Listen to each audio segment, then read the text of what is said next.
১৬ বছর বয়সে আমরা বেশিরভাগই স্বপ্ন দেখি। কেউ হয়তো এখনও নিজের পথ খুঁজে পায় না, কিন্তু লামিন ইয়ামাল সেই বয়সেই এমন কিছু করছে যা পুরো ফুটবল দুনিয়াকে অবাক করে দিয়েছে। ভাবো তো, এফসি বার্সেলোনার মতো বড় ক্লাবে জায়গা পাওয়া কত কঠিন, আর সেখানে এই ছেলেটা শুধু খেলছেই না, সে ম্যাচের গেমটাই বদলে দিচ্ছে। শুধু ক্লাবেই না, স্পেন ন্যাশনাল ফুটবল টিমের জার্সিতেও সে নিজের ছাপ রেখে দিচ্ছে। এত কম বয়সে দেশের হয়ে খেলা, এটা সত্যি অবিশ্বাস্য। এই গল্পটা আজকের না, ছোটবেলা থেকেই তার স্বপ্ন ছিল বড় কিছু করা। একটা বল, একটা মাঠ আর অদম্য ইচ্ছা শক্তি, এই নিয়ে শুরু হয়েছিল তার যাত্রা। রাস্তায় খেলতে খেলতে বারবার পড়ে গিয়ে আবার উঠে দাঁড়িয়ে সে শিখেছে কিভাবে লড়াই করতে হয়। এই সংগ্রামই তাকে আজকের জায়গায় নিয়ে এসেছে। তার পায়ে বল থাকলে সময় যেন থেমে যায়। ডিফেন্ডাররা বুঝতেই পারে না সে কি করতে যাচ্ছে। তার প্রতিটা মুভ একটা ম্যাজিকের মতো লাগে।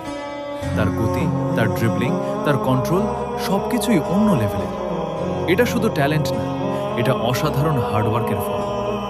এফসি বার্সেলোনা তাকে শুধু একজন প্লেয়ার হিসেবে দেখে না, তারা তাকে ভবিষ্যতের সুপারস্টার হিসেবে গড়ে তুলছে। একটা নতুন যুগের শুরু। হয়তো এখান থেকেই অনেকে ইতিমধ্যেই তুলনা করছে লিওনেল মেসির সাথে। কিন্তু এমন তুলনা সবসময় চাপ তৈরি করে।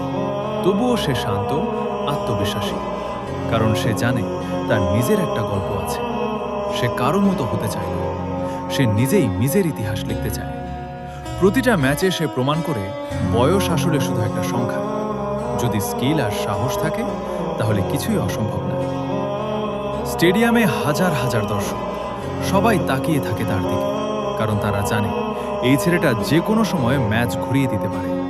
তার প্রতিটা টাচ, প্রতিটা পাস, প্রতিটা শট, সবকিছুতেই আলাদা একটা ক্লাস আছে। এটাই তাকে অন্যদের থেকে আলাদা করে। এটা শুধু শুরু, তার সামনে এখনো অনেক পথ বাকি। আর যদি সে এভাবেই এগিয়ে যায়, তাহলে ভবিষ্যৎটা তারই। একদিন হয়তো আমরা দেখব সে বিশ্বের সেরা খেলা।